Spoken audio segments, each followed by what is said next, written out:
Hey guys, on Malu here. We've covered the basic of Krav Maga in depth and some of the most common scenarios you can have on the street. This time, we decided to explore and show you some more advanced techniques of Krav Maga.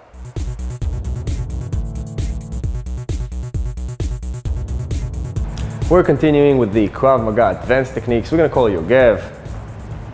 Yogev, always a knife ready, of course.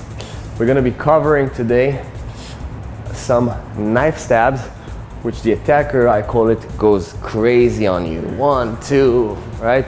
And you're pretty much a hard time to identify what kind of a stab is it, right? Is it a stab that comes from up? Is it a slash? Is it maybe a lower stab, an upper stab? The attacker is going crazy with all kinds of, we call it slashes. And sometimes you might be able to react at first time and take control. But right now, we want to address what happens if you simply move back and then he's going crazy on you, right? And that becomes a little harder to react. But as we say in Krav Maga, possible. If you have to save your life, you do whatever it can. And once again, no one promises you that you're not gonna get cut, you're not gonna get stabbed, but you wanna get out of this scenario alive. So let's do it once, quick. I want you to go crazy on me. Whatever you want, you can come from up, down. I'm gonna have to identify when to dive in. Let's start.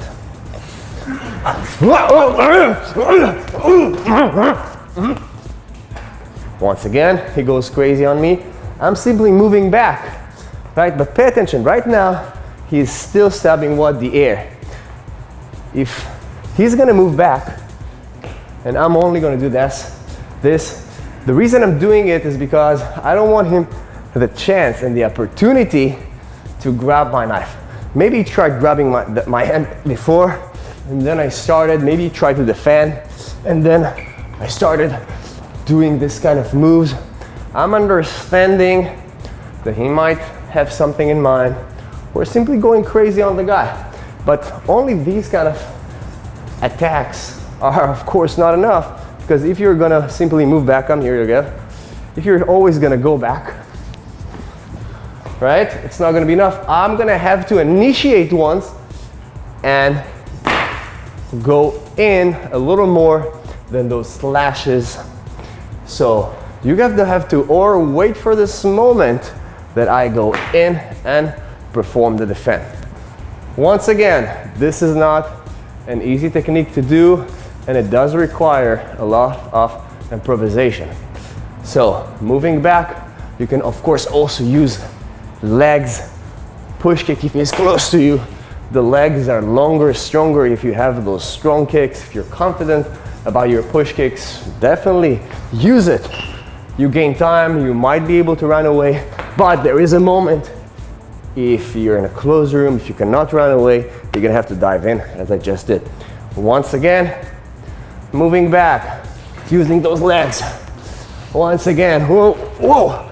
Okay, so right now I recognized that he was slashing me from down, and I did the same techniques we teach from a lower stab, right? If you're gonna stab me low, doing the same techniques, one hand redirect, blocks and redirection, the other hand defending and wrap. What's important is when you're deciding you're diving in, you're deciding you want to take control, you do it 100%. No way you're gonna perform the defense while moving backward, because you're not gonna be able to grab the knife. So most important concept, whenever you feel it's the right timing, dive in. Even if it's not the 100% correct defense, pay attention what happens. I dived in, he was planning to stab here, but I am in. So in conclusion, it's not an easy scenario. You're gonna have to improvise, you're gonna have to move back, you're gonna have to use your legs. You're gonna have to dive in the moment you understand what kind of a stab is it. When you see him really reaching up to you, you're gonna dive in, wrap, control, attack, and then later on, grab the knife and take control of the situation. Thank you guys for joining our Krav Maga class. You guys can stay tuned and check out our Facebook and YouTube page and learn more Krav Maga tips and lessons. Thank you.